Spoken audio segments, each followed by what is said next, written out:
You've worked hard to build a dream retirement. Now it's time to put that plan into action. This is Retire ATL with Aaron Vincent and Matt Decker. The team at Vincent Financial wants to help you build, protect, and grow income to get you to and through retirement. Now, Retire ATL with Aaron Vincent and Matt Decker. This is the Retire ATL podcast, all powered by the Vincent Financial Group. You can get more when you visit retireatlradio.com. Thanks for subscribing. Thanks for downloading. Now, let's get to the show. My name is Mark Owens. A couple of weeks into the new year. Resolutions, goals, still intact? Bad idea. Bad idea. Yeah, let's not talk about that. Okay, let's move on then, as we're talking about 2026 here. So here's one thing. About this time a year ago, we were talking about 2025 being a great year to retire because interest rates and annuities paying, nearly 7%. Now, rates are lower, but we've had 3 good years of market returns. There are also new tax deductions for seniors. How do you spin that into a retirement advantage as we get into the new year? Yeah, it's hard for me to respond whenever you say spin because I feel like a politician. I don't want to spin anything. This is the spin zone. But who was going to say it? I knew somebody was going to say it. But I will say there's a principle at play here that we're talking about that's really important, and that is a lot of people that we talk to sort of have this very generic, broad view of retirement, and that is when I save enough, whatever that number is for you, I can then abide by the 4% safe withdrawal rule, and whenever that math works out, we're good to go. That's just an example. That should we expand upon the 4% withdrawal rule? Why don't you just explain that real quick so that... Yeah, in simple terms, you look at your pile of dollars and you say, all right, well, if I spend 4% of my pile of dollars per year and I increase it every single year based on inflation and, rising costs, I shouldn't ever run out of money. That's the idea of the 4% withdrawal rule. And it's like 35 years old, and it hasn't really changed much over those 35 years. And there's all kinds of problems with it, but a lot of people still use it. It's been debunked a dozen times, white papers written, the whole nine. Do you still subscribe to the 4% rule? No.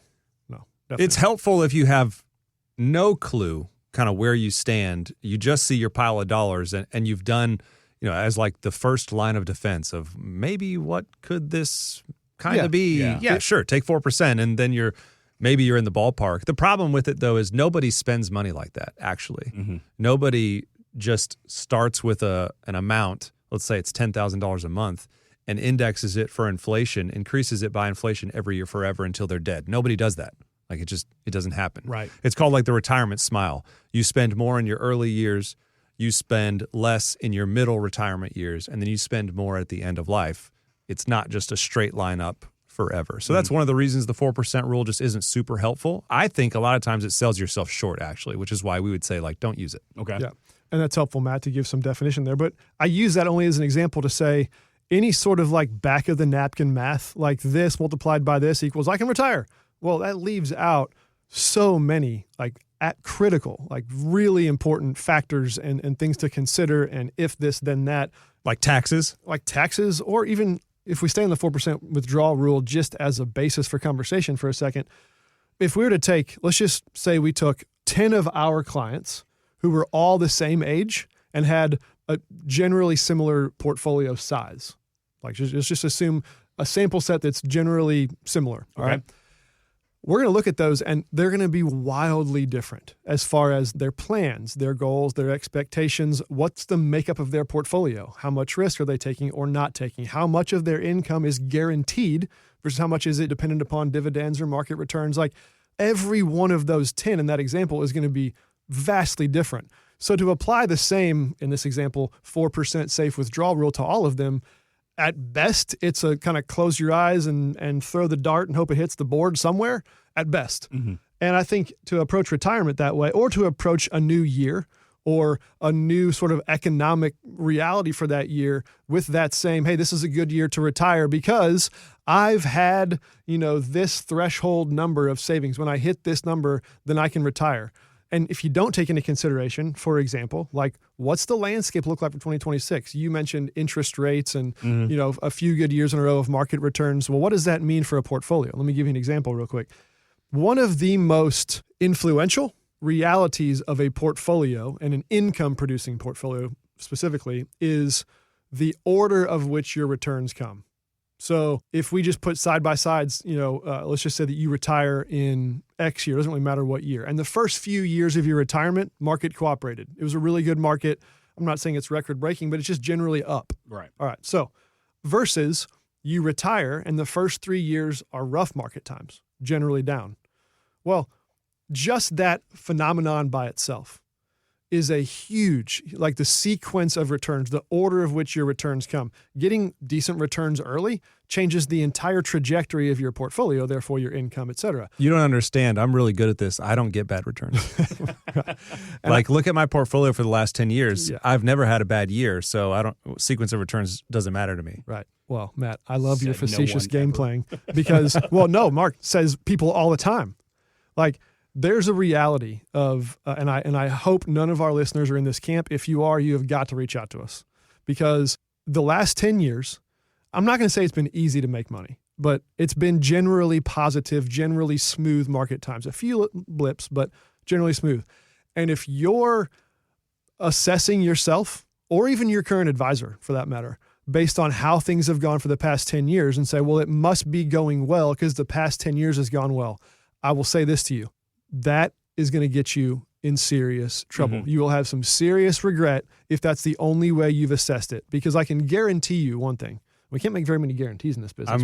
I'm ready for your guarantee because got I just know nervous. how this goes. We get our hands slapped a lot when we make Yeah, guarantees. here we go. But I'm about to do it. You guys ready for this? We'll see if it makes it. I guarantee you that the next 10 years will not be an exact mirror image of the last 10 years. Boom, I just said it. If you didn't hear a cut point, that means we haven't made it. It made it in. It's pretty easy. That's not even like, everyone already knows that. It's not like my hot take. It might be good to provide a little more color commentary on sequence of returns just to lay it out there conceptually from a math standpoint, because retirement, if we were to boil it down, it's more about emotions than math, but math will drive your income more than likely. So let's say that you take a set of investment returns, 10%, -5, 20%, 15, -6, whatever, and you take 20 or 30 of those. If you were to take those same set of returns and reverse the order, so the exact same set of returns, there's a -10 in there, there's a 5, there's a 22, all the returns are exactly the same, but one just has the reverse order. You will not have the same amount of money at the end of that sequence of returns. That's what Aaron's talking about. The order in which you get your investment-related returns matters. And in a scenario where you retire and that list of returns, the +5s and the -10s and the +20s, if that list has most of your negative returns early on in retirement versus the negative returns later on in retirement, one of you is going to end up a multimillionaire and the other's going to end up broke. No, Matt, you don't understand. We got the same returns. Right.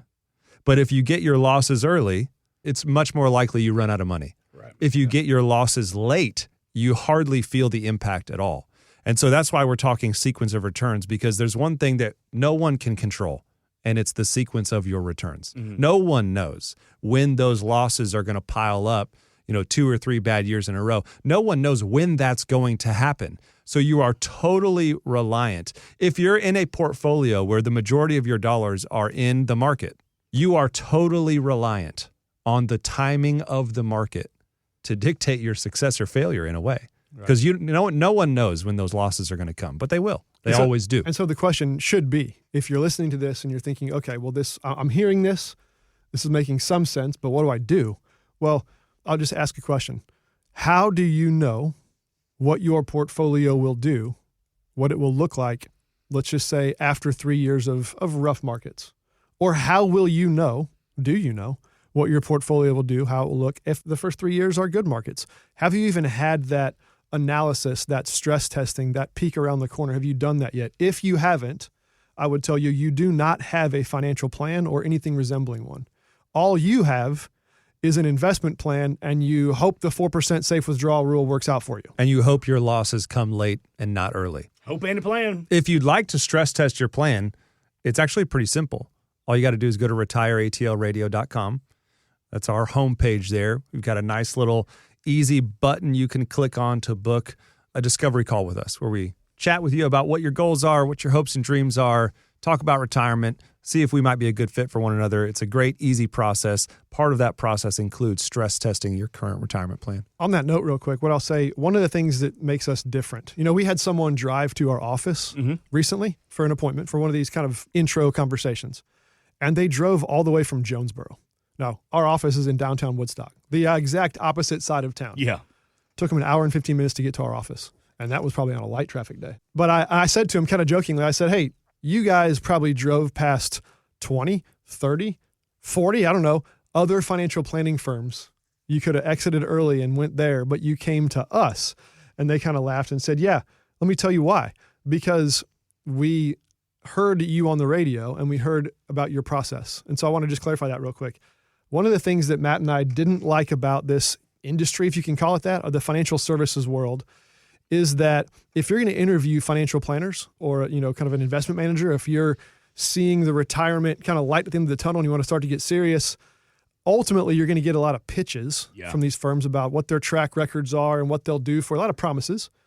And sometimes you may even ask for it. What can you do for me? Exactly. And what you're ultimately going to have to do, though, with most of them is buy it before you try it. Meaning you're going to have to engage them and let them manage your money for a while, begin to pay them their fees, and then you'll find out what it's like to be their client. We started our firm, that was one of the main things we want to be different on. And so Matt just mentioned our process, and if you want to stress test your portfolio, here's how you do it. That's really the first step of our process. By the end of the 3-step process, you will know what it's like to be our client. You will see at least the first draft of your financial plan. You will see the portfolio that we would, at least our first draft of the portfolio that we put together for you and why, the logic behind it, the rationale, and you'll see the stress testing. You'll see all these things before you become a client, before you sign anything, and before you pay us $1. Yeah. That very client that Aaron was talking about, they came in, and one of the first things they did is they set all their statements in front of me, and they said, so what can you do for me? And I just I looked at Aaron, and then I looked at them, and I'm like, I have no idea. I'm sorry. I'm Matt. And you are? Okay, let's talk about who you are. I have no idea what I can do for you because I don't know what you like and what you don't like and where you're going, and I don't know where you are. And so I have no idea. And they're like, they kind of sat back and they looked at me, and he smiled and then she smiled, and they're like, that's a good answer. I'm like, it's the only answer I got. Like, you got to tell me a little bit more. And so to Aaron's point, there is no one size fits all. You can't show up somewhere and someone has all the answers for you. Yeah. You have to engage in a relationship. You have to engage in a conversation. And we built our process to accommodate that. There's a wide array of people who need your help. RetireATLradio.com. Do you like it when somebody comes to you and just puts their portfolio in front of you and just says, help? Here's all my information. I don't know where I'm at. I don't know how to get started. I've kind of gotten lost in the process. Or do you appreciate it more when they come to you and they have everything detailed out? It doesn't really matter. The answer is yes. Yeah, it doesn't really matter. A lot of times if they say they put everything in front of us and say help, we put everything back in the folder or binder that it came in, shut it, set it off to the side and say that might be like meeting 2 or 3. But again, right now, we can't even engage in the help. You got to tell me who you are and where you're going. Yeah. And I think either one is fine. You said which one's better. I like them both because we joke all the time. The biggest threat to your retirement isn't market volatility. It's not interest rates. It's not inflation. The biggest threat to your retirement is you. And what we mean by that... I can't believe you. I'm so offended. I am offended. What we mean by that is, it's inertia. It's the assumption I'll just keep doing what I've been doing and kind of bury my head in the sand and just hope it works out. And anyone who's even engaging us, whether they come in and just lay their statements down and say help, or they've already got it thought out, planned out, at least they're doing something. And I think a decisiveness, like if you were to ask me, hey, what are the top traits of your most happy, content, satisfied clients? And I would say at least one of them is they were decisive. I'm not saying that they got it right every single time, but they were decisive. They didn't let months and months and months go by. We should all trust our gut a little bit more, even. It's really hard, especially when talking about your life savings and planning for the next 30 plus years of your life, even planning for the next generation wealth transfer, if that's you. That's really hard to get quick, sound, concrete next steps and advice quickly. And so to engage someone, to make a decision to reach out and get a second opinion, or to kind of trust that gut feeling and say, I feel like there's something more to this. I don't know what it is when I talk to somebody. I hope that's us. Even if it's not us, those who are decisive usually win. And so I think that's huge. And so what we're talking about, to start this off, was some specific market or economic conditions, where interest rates are and how markets have been for the past 3 years. That's important. It's relevant. But I think that the important thing I want our listeners to hear is that none of those metrics can make or break. Now's a good time. Now's not a good time. I better wait another year. Because here's one thing I can say is something's always going to change. One of my favorite quotes, and if you've been listening for a while, you hear me say this a lot, but one of my favorite quotes is actually not by a financial guru or anyone who's that financially sound as far as I know. It's by Mike Tyson, the boxer. He could be financially sound. He may be. I have no idea if he is or not. I know for a fact he wasn't for a lot of years. Oh, okay. But now he may be. But he paid tuition the hard way. Hey, shout out to you, Mike. If you see me on the streets, I like you. But it's this. Mike Tyson walk around downtown Woodstock. Everyone's got a plan until you get punched in the face. Yep. And I love it because it's so true. I know what I'm going to do. I know exactly how I'm going to execute. I know exactly how this is going to play out. I've done my research. I've done my analysis. And then that thing happens and you're like, oh, that's out the window. Now what? And so I think those are the things that Matt was referencing. We can see things like market trends and interest rates and where they may or may not go and when's the Fed going to vote, and all that stuff is noise. I'm not saying it doesn't matter, but to make decisions, big financial, even lifelong decisions based on that, I think is a major mistake. I would also add, we're talking 2026. Is it a good time to retire? And, all the things. And there's maybe some reasons why it is and maybe some reasons why it wouldn't be. But what I would add is if you've already done enough to retire, like if you've already done the bulk of your savings or all of your savings, if you've already done enough to retire and you're hanging on to just get a little bit more, I would encourage you that it probably would be a good time to start getting those retirement affairs in order. We haven't had a single client who came to us and said, I wish I would have worked longer. Yeah. We haven't had a single person say that to us. Yep. And I think that there's a ton of listeners out there that are probably way closer to being able to retire than what they realize. And in my opinion, the second that you're there, you should be exploring an early exit. If you love working, great. You love working. But a lot of people now are transitioning to, jobs or areas where it's more of a passion project and less about making a huge income or, serving or volunteering. And so, man, the second that you have enough, wouldn't you want to know? Like, wouldn't you want to know the second that you've done enough to retire that all of a sudden all your options are now open to you? Yeah. There is no barrier financially to you doing exactly what you want to be doing with your time and energy. That conversation is way more impactful than what are interest rates right now and how's the market been. Exactly. As far as a retirement decision. So if you're in that boat, if you're someone who would like to know, maybe you don't know, but you'd like to know, hey, I want to know the second that I've done enough to be able to retire so that I can spend my time in a way that I want to, where I feel called to, you got to reach out to us, retireatlradio.com.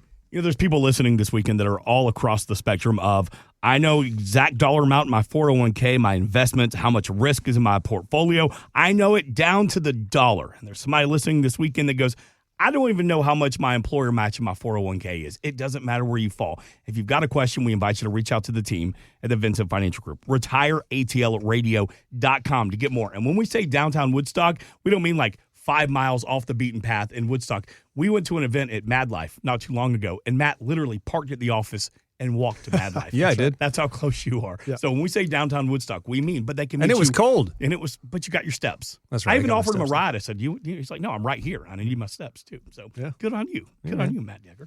And you can meet the team at retireatlradio.com, but of course they can meet you all across Metro Atlanta. Again, retireatlradio.com. And recently, Aaron, we had the opportunity over the holidays to hang out up in Nashville with the great Trisha Yearwood. How much fun was that? It was awesome. You never know.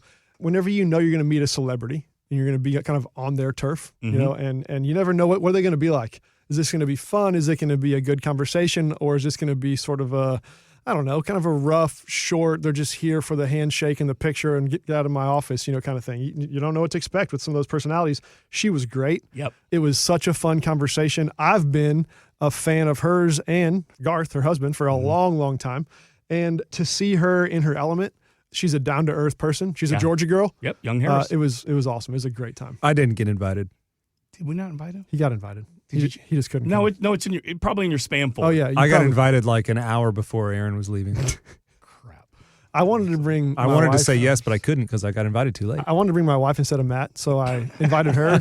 And then How I told dare Matt you. the last second when I knew he couldn't come. Here she is talking about financial literacy. My dad was a banker and my mom was a school teacher. So I grew up in a very practical family. Even though we didn't have very much money in our checking accounts, we had checking accounts in high school so that we could learn how to manage our money. So I was always that girl. I mean, even in college, my roommate was like, I can't be out of money. I still have checks. I'm like, that's not how that works.